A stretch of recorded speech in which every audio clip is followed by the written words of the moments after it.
national divorce. Talk about it all the time.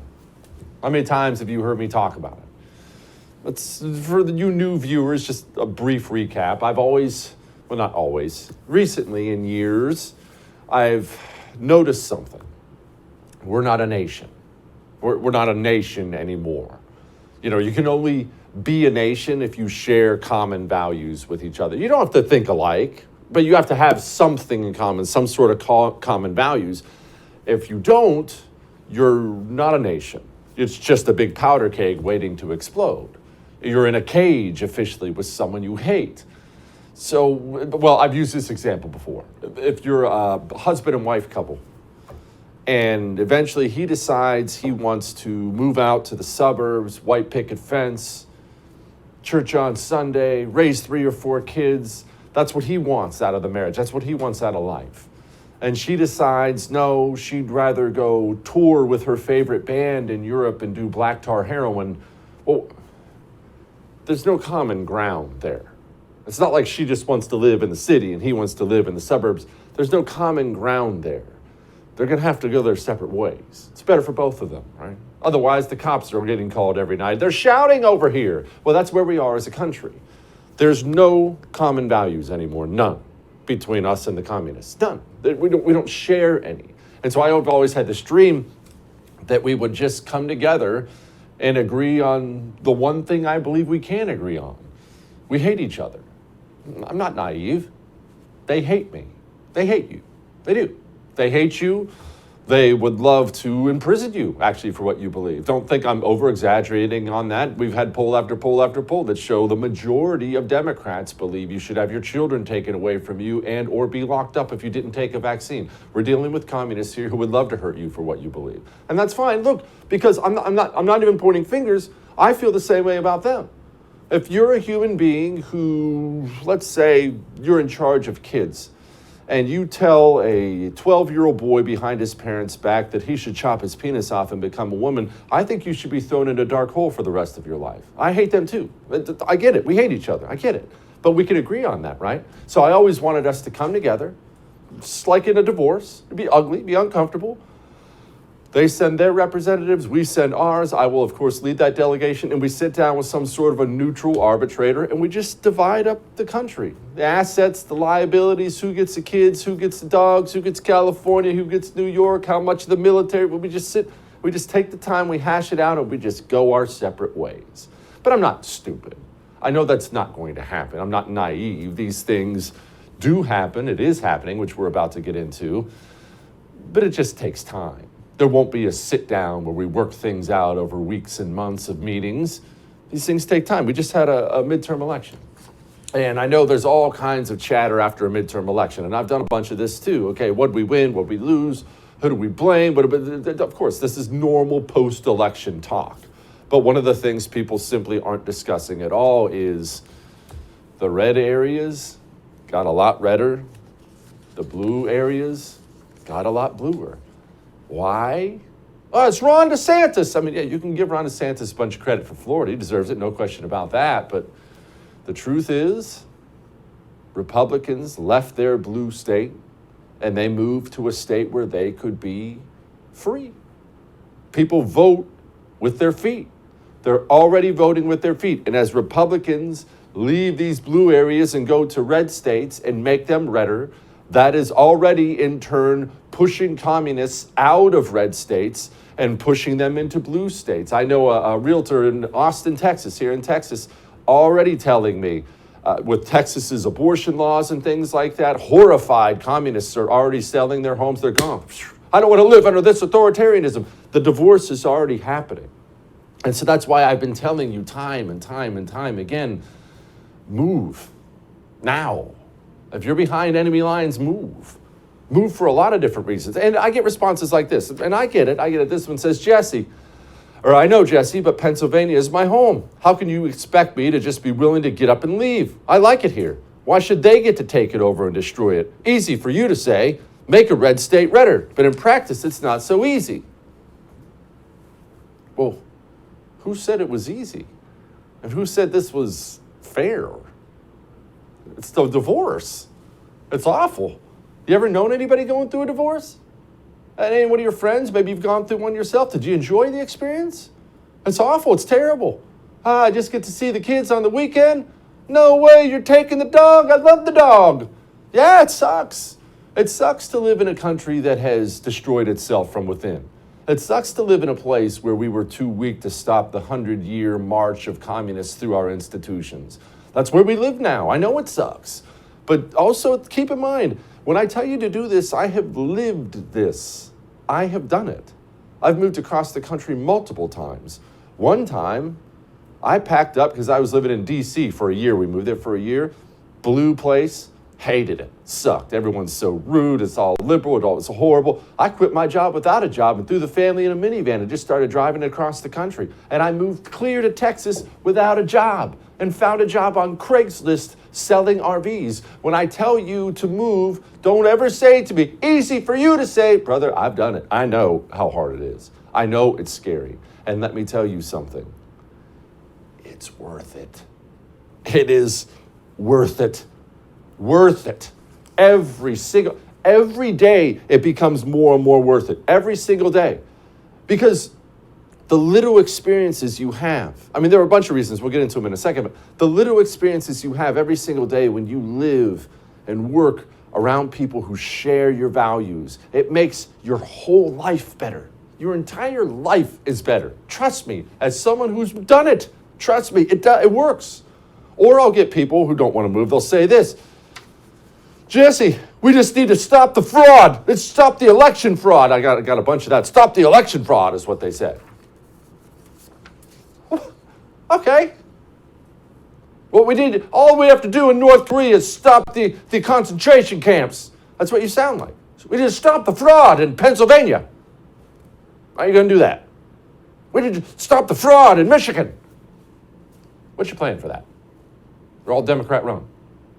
Do you think Democrats are interested in stopping the fraud, cleaning up elections? They're the reason we have all this. They've done all this on purpose.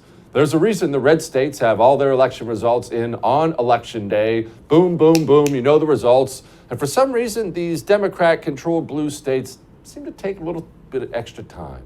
There's a reason Democrats, their national party platform is that you shouldn't have to show an ID to vote. Why do you think that is? Stop the fraud. We can't. We don't have the power in those areas to stop the fraud. You can move to a red state, and they'll pass voter ID laws and strict voting laws, and they'll stop the fraud. We have to live in the world as it is. And do I need to remind you about COVID and the lockdowns? Yes, I live in a state of Texas that was far from perfect when it came to COVID lockdowns. Our governor's kind of useless, and that sucked. But I'd have to travel a bit to do, fancy TV things, but I have to travel a bit. So I was traveling during COVID. When I would have to go from Texas to New York, you always end up in New York City for something. When I would go to New York, it was like I moved to a different planet. It was insane. In Texas, during the height of COVID, not in 2021, in 2020, we were having big neighborhood cookouts, parties, kids out playing, living life, walking through the grocery store, no mask on. That's what it's like in a red area. How was it in your blue area? To which you might be saying to me now, well, Jesse, COVID's over. COVID's over? You know what? I want you to look at this. Look at this video, New York and Florida. We are enacting a statewide indoor mask mandate unless a business has a vaccination mandate. Some people say, hey, these local governments wanted to lock down businesses. They wanted to force mandates. They wanted to keep the kids locked out of school. Yeah, you're damn right I overruled them on that because they were wrong.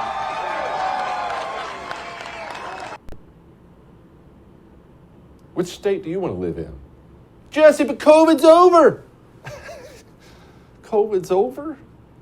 Man, COVID wasn't a one-off. COVID was a preview. COVID was a stress test. The tyrants in this country, they decided to see just how much tyranny they could bring to the land of the free. And they brought a lot. They turned the United States of America, parts of it anyway, into a complete police state where people were calling to report in on neighbors if they went to work, if they opened up a little shop. Americans informing on each other like it's East Germany. This was a stress test. You think that's the last time they're going to do something like that? And what world do you happen to be living in? Not the last time. It was a preview of what to come. Now, here's one other reason. You have to. You're just a person. I'm just a person. We're just citizens, right? We do need some form of state protection, especially as the federal government is increasingly evil and aggressive, especially going after people like you, people like me. You have to have some form of protection. Have you seen what they've done to the January 6th political prisoners? They have thrown the book at these people. One guy, at least one guy, was forced by the judge to denounce verbally his own actions. It was weird, honestly, like a struggle session straight out of Mao's China. Why? How does that happen? Well, if you're in blue Washington, D.C., let's see. You have a blue mayor, blue city council, lots of blue people on the police force. Oh, and did I mention, if you happen to have to go to trial in the Washington, D.C. area, I believe it's 92% Democrat, so your peers who are going to be your jury and decide your fate in your blue area, they're all Democrats who think you're a Nazi. I do not believe that I am as extreme in the way that Marjorie Taylor Greene on the Republican side is extreme. I believe in the full integrity of our elections. I believe in American democracy. And the other side of the aisle is extreme. They're out of control. They're off the hook. They don't believe in democracy. This MAGA crowd is really the most extreme political organization that's existed in American history. Extreme Nazi, extreme white supremacist, extreme, extreme, extreme. That jury that's going to be judging you, that's what they think about you. Now, let me tell you, if you were on a jury over a Nazi, an extreme Nazi, you think you'd be inclined to convict him? Yeah. You need to get to a place where you might have a chance should the legal system come after you. Oh, and one last thing. This trans insanity stuff, it's not going away. I'm gender fluid. Woo, yay. For me personally, I never use she. I just never feel feminine. I figured it's about time that I came out and talked about my gender identity. I am trigender, which means like a triangle, I have 3 genders: male, female, and non-binary.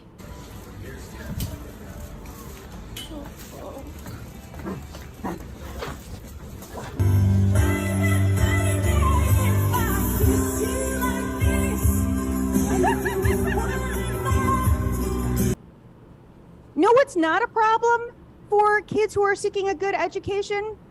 Drag queens. Okay? Let me say this. Drag queens, not only are they not hurting our kids, drag queens make everything better. I say this, a drag queen for every school. That is what would be fun. Jesse, it's just a couple lunatics on TikTok, really? That last lady, drag queen for every school? That's the Attorney General for the state of Michigan. That person, what do you think they think about you and your values? And it's not going to stop with the trans stuff. I've told you before where it goes from there. Get to a place where your family can be happy. Get to a place where your family can be protected. Get to a place where you can still have some semblance of a normal life, of the life that you've enjoyed and your parents enjoyed and their parents before them. All that may have made you uncomfortable, but I am right. I'm going to talk to my boy Dave Reboy next.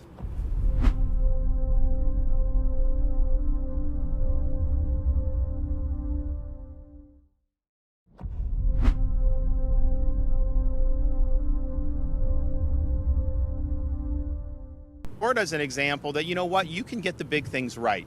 You can get things right. Imagine if you had a bureaucracy and leadership like they did in New York, would that bridge have been fixed in 3 days? Is there anybody here that thinks that bridge would have been fixed in 3 days with that bureaucratic mindset? Of course it wouldn't have. If anyone does believe that, please talk to me after this, because I have oceanfront property I would like to sell you in Arizona. Joining me now, my friend Dave Reboy of the great Substack, I love it, Late Republic Nonsense. Dave, when we first started hanging out, you were in a very, very blue area, and now you reside in Florida. People have heard me say it 1,000 times. Would you please elaborate for the masses the difference in living in like DC or New York and Florida? Oh my gosh. Well, it doesn't even, you don't even need to go to the level of what Governor DeSantis just mentioned when he talked about the lack of absurd, crippling bureaucracy in some of these blue states that prevent government and private businesses and people from functioning in a normal and productive way without interference. I mean, it's a lot more basic than that, and it gets to something that I guess we'll wind up talking about, which is that you don't need to be surrounded by people who despise you. And that's running into somebody at the supermarket or at the gym or wherever.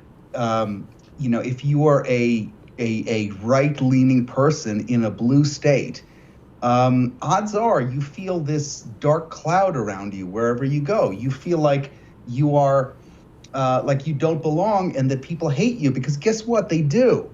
And the left historically has been very good about keeping and holding territory. I mean, I lived most of my life in blue areas. I lived in New York and in San Francisco and in Washington, D.C.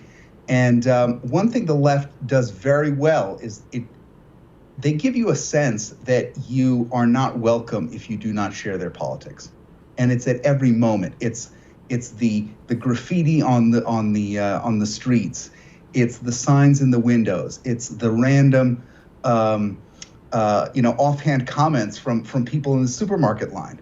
It's everything. And once you walk away from that and go to a place where you are more welcome, where you feel like, hey, most of the people around you agree with you, this cloud lifts, and you actually feel so much better. You feel more optimistic about the future, and frankly, you're just happier. So to me, I don't understand why people waste another moment being under this cloud. And I think they should just get up and go. And if they can't do that, then they should at least figure out how they can get up and go. Maybe not tomorrow or the next day or even a year from now, but just about everybody can come up with a plan to go to a place where they're surrounded by people who think like them and don't despise them. You're so right. I tell people all the time, it's not just, the state protection level and things like that, or what they did versus COVID or not. It's the little experiences. Every single day you get 1,000 little experiences that make life better, and the sense of community just changes everything. All right, you know what? I want to move to something else real quick. Ron DeSantis, Florida Republicans, had a big night. Here was a little bit of it. We have embraced freedom. We have maintained law and order. We have protected the rights of parents. We have respected our taxpayers, and we reject woke ideology. We fight the woke in the legislature. We fight the woke in the schools. We fight the woke in the corporations. We will never, ever surrender to the woke mob. Florida is where woke goes to die. Dave, Ron DeSantis won Florida by about, that much, first time he was elected. And now he's up there sounding like some kind of fire-breathing right-winger and won by 20 points. How does that happen? It happens because he was right on many of the kind of key issues of our time, and he very smartly picked fights that were important fights to have, and he was unafraid to use state power in advancing some of these important issues that people face. I mean, the Disney thing was huge. The COVID thing was huge. Probably the COVID thing was the biggest. It was the biggest game changer. And I still think I was here. And I traveled throughout the year of COVID, and I saw the difference between Florida and the rest of the country. Not just in blue states, but also in other red states as well. And Florida was a beacon. And had it not been for Ron DeSantis, who got pilloried by the media and by politicians, they made up stories that he was dumping dead COVID bodies in the Everglades to hide them. They went completely crazy on him, and he did not bend and he did not buckle. And it's really because of him that the rest of the country managed to open up, because Florida is one of the nation's biggest states, and it does carry a lot of weight. And if we would have had Gillum, or if we would have had even a wishy-washy Republican, semi-conservative, pale red kind of guy, it would not have happened this way, because he was just he was just great, and he had no fear, and it created the tidal wave of a tidal wave towards freedom. And look, the proof is in the pudding. You see how many people moved to Florida in that time. And you also see how many people changed their party registrations from Democrat to Republican in this time. It's absolutely unprecedented. Dave Reboy, Late Republic Nonsense is his Substack. Thank you, my brother. Thank you. All right. A little debate action with Kira and Dave Marcus. Next.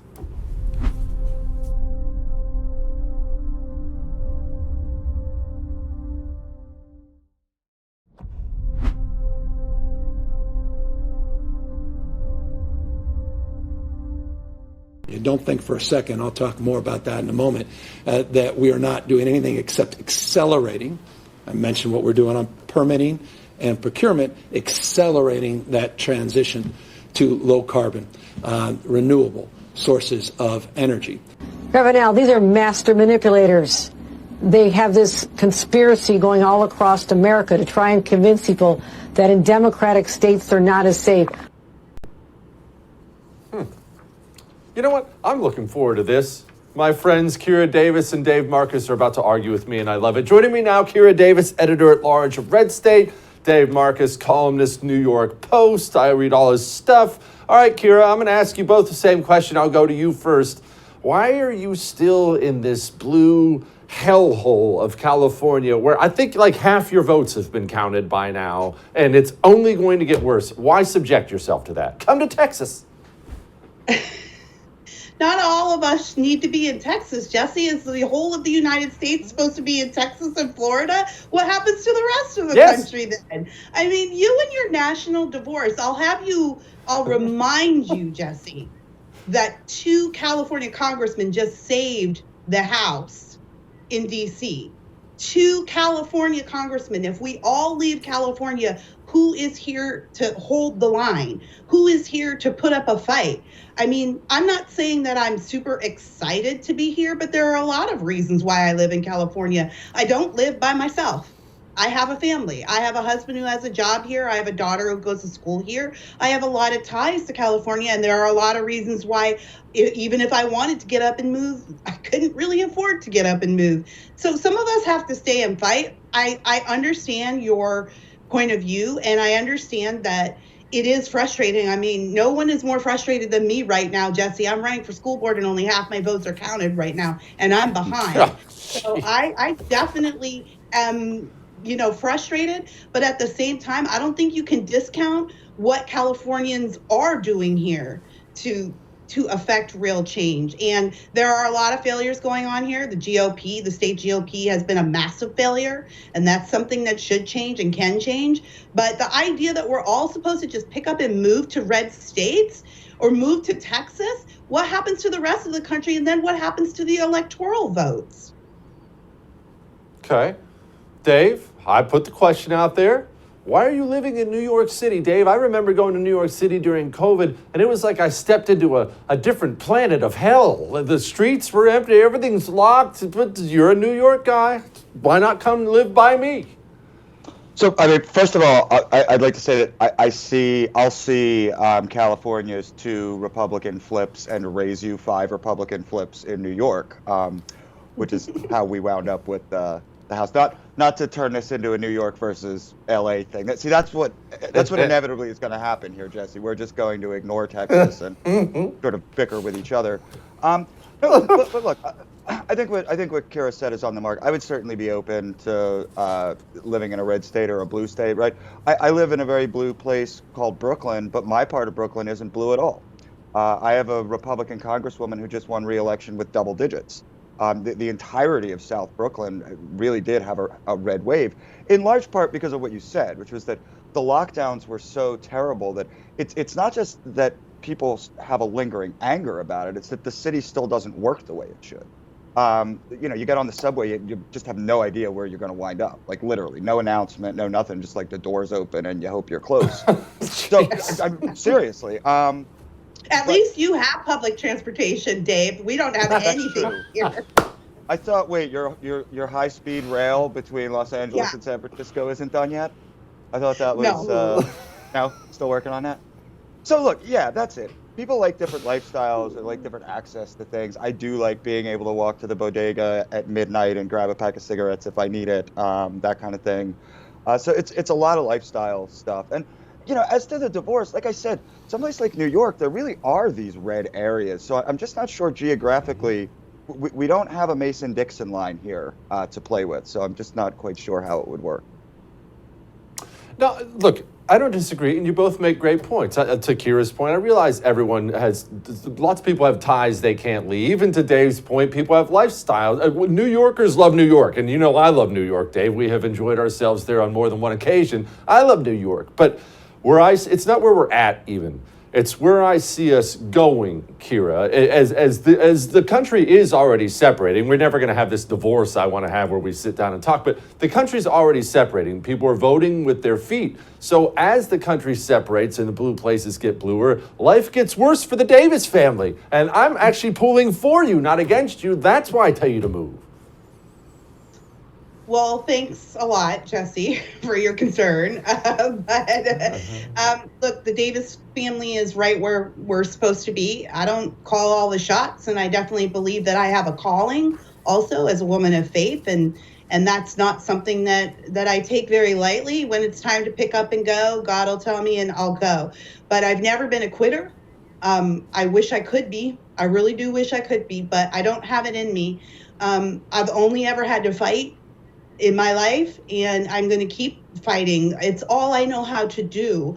And I do believe that I understand the country is voting with their feet. Things are changing, but this is nothing that I haven't seen before. I've been doing this job in politics going on 15 years now. I came in on the Tea Party movement, and back then people were voting with their feet. And back then we were talking about a national divorce. And back then we were talking about we're never going to win another election and the Democrats have it sewed up. This is all cyclical. And at some point, we will be in another red cycle. I definitely believe that. And there are small points of hope. I mean, you look at Kevin Kiley coming out of Northern California, going to the House now. Great candidate, great future for the GOP in California if the party can get their crap together enough to pull it together. But there are a lot of us on the ground.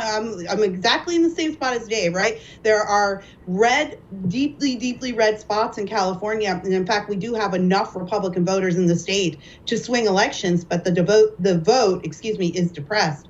So I would be fun to move to a place where everybody thinks like me and votes like me, but that is not my calling. And so until it's time to go, I'm going to be here and I'm going to fight. I don't know how to quit.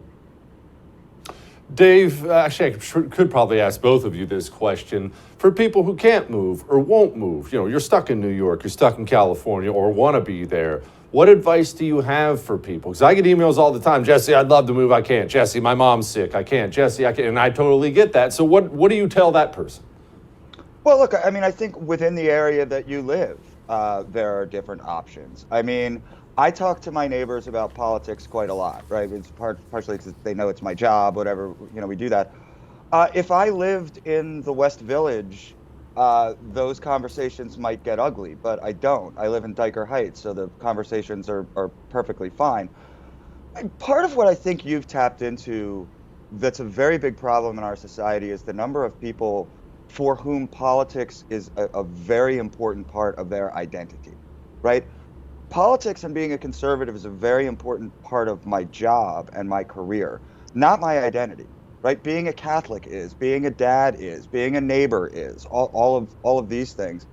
And I think ultimately what we need is for people to look at elections as what they are, just elections, not their faith, not their religion, not the seat where their soul lives. And that I think would calm things down a little bit and really help everybody be a bit more sane. That's a Yeah, pipeline but the problem. issue. Can I insert something here, No, Jesse? Yep. I think that's a pipeline issue, Dave. We don't have the pipeline that the Democrats have. Mm-hmm. So I'm running for school board. I mean, I can't believe I'm saying that I'm still running for school board, but I am still running for school board here in California. And the Dems have owned our school boards, and they own the curriculum, they own the unions, they own the education system. And we've seen that Gen Z came out hard, relatively speaking, in a midterm election, and it did make a difference. Well, they've been curating those voters for 12 years before those kids get to the voting box. The GOP has no long-term plan. So we don't have a pipeline. We don't have a long-term strategy to get those voters. So what I'm saying is these kids are being educated to believe that politics are their identity, that who they have sex with is their identity, and that must be protected at all costs. So if we want to compete on that level, we've got to change the pipeline. We at least got to get one started. Yes, I agree. And I think in general, the Republican Party and the conservative movement struggle in urban areas. I think there's some structural reasons for that, which is that if you're choosing to live in a small area with 9 million people in it, you're giving up some of your rights. I mean, you just have to, right? There have to be zoning laws. It doesn't work otherwise. But I don't think that means that a conservative message can't succeed. In fact, 4 of those districts that flipped in New York were in the New York metro area. So yeah, I agree with you. We need to do a much better job in these places. Kira, Dave, wishing you guys the best. Hope to see you close to me soon. Thanks for coming. Thanks for having me, buddy. Thanks, Jesse. All right. We're not done yet. Hang on.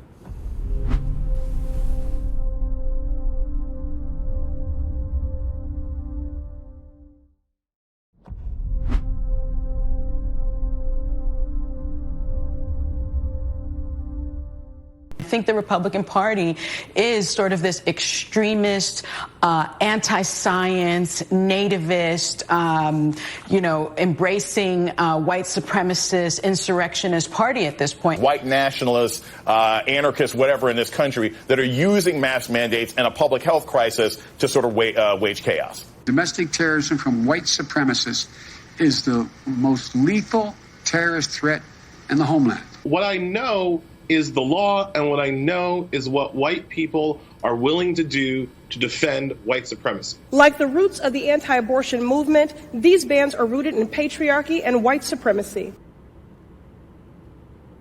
Joining me now, Jeffrey Tucker, founder and president of the Brownstone Institute. Jeffrey, I talk all the time about national divorce that I already see happening. It's very clear we are separating and frankly should separate. They hate me. To be honest, feel the same about them. Why do we have to live together?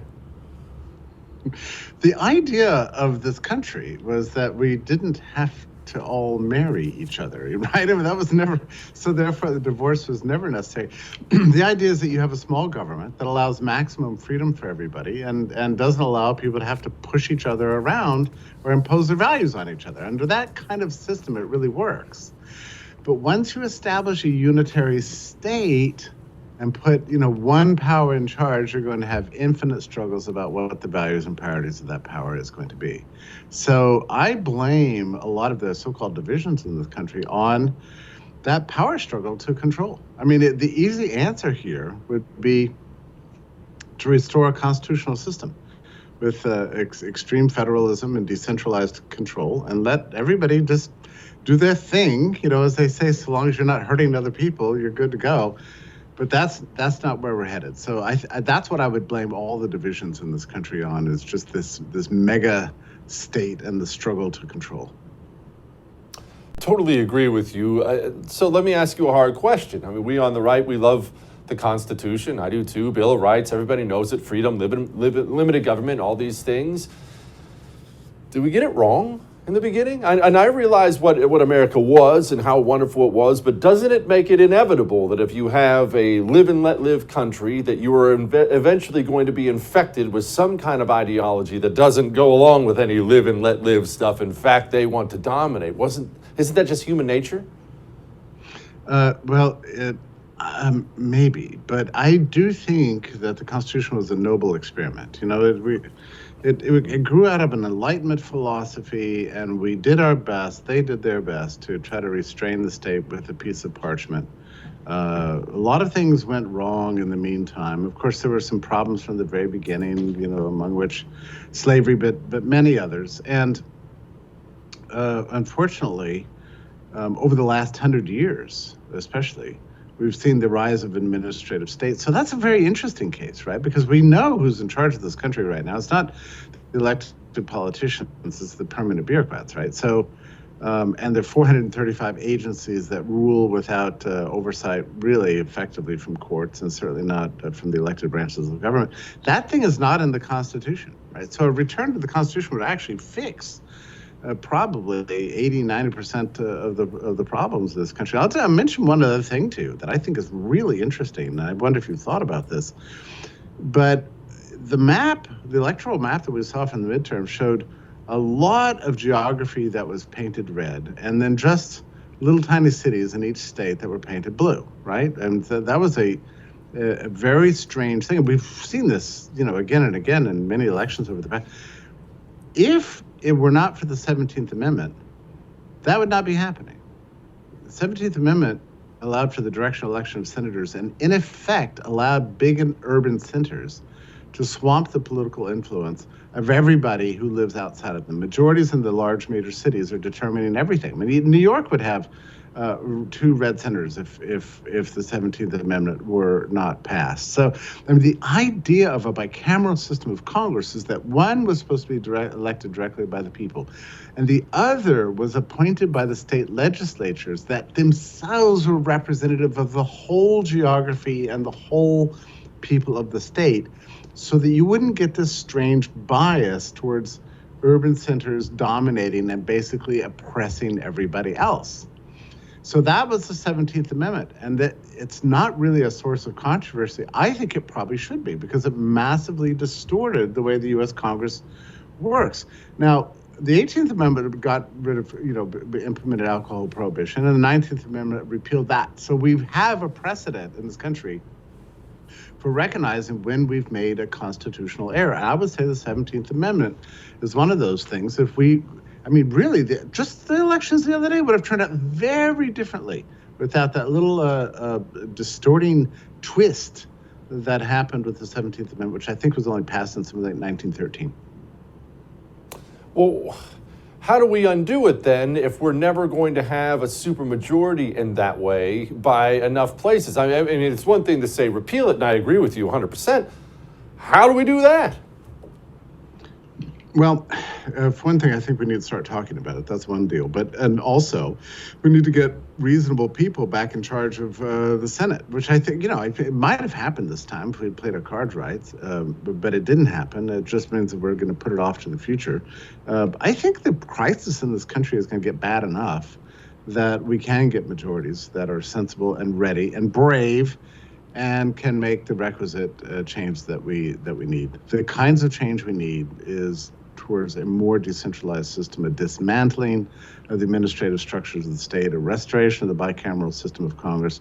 In other words, really restore that original Constitution the way they imagined things. And, I hear a hint of despair in your voice, and I think you're speaking for many people, many viewers. I mean, I've been to several social occasions since last Tuesday, and and everybody's really down in the dumps, right? And I'm not talking about diehard Republicans. We're not talking about, card-carrying GOP rah types. I mean, I'm just talking about like regular people who really want their lives back and want their liberties back, and want the normal country that they remember just from a few years ago back.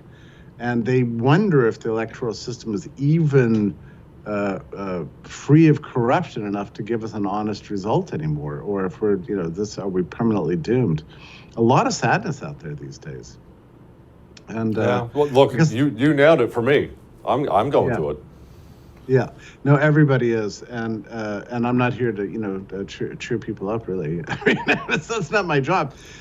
However, I would say that if we are going to make a fix, the primary way to fix it is through influencing our families, our friends, and our communities towards believing that life can be better than it is right now. And the best way to reform it is to restore the ideals of freedom. Like, we've got to get back to that. Those clips you played at the beginning of the show were just really, frankly, appalling.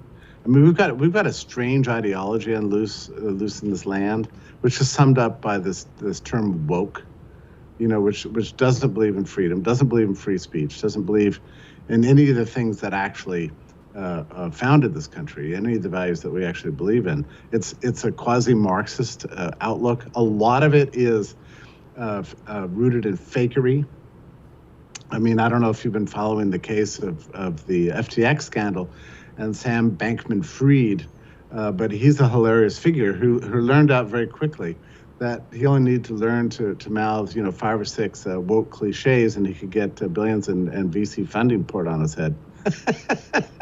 And he was running an obvious scam, but in his text messages that have been released, he said he always knew it was just. He said it was all a big hoax from the very beginning. Woke ideology is nothing other than a shibboleth that is invented to trick people into thinking you're a virtuous person while you're actually engaged in robberies and scams and schemes. So I thought that was a hilarious admission on his part, because we all know it's true. We know it's true. It's so It's true. just things people say. Jeffrey Tucker, please come back soon. That was outstanding. Thank you, sir. It's wonderful to talk to you. Take care, my friend. Sharp dude. Got to get him back more. All right. Final thoughts. Next.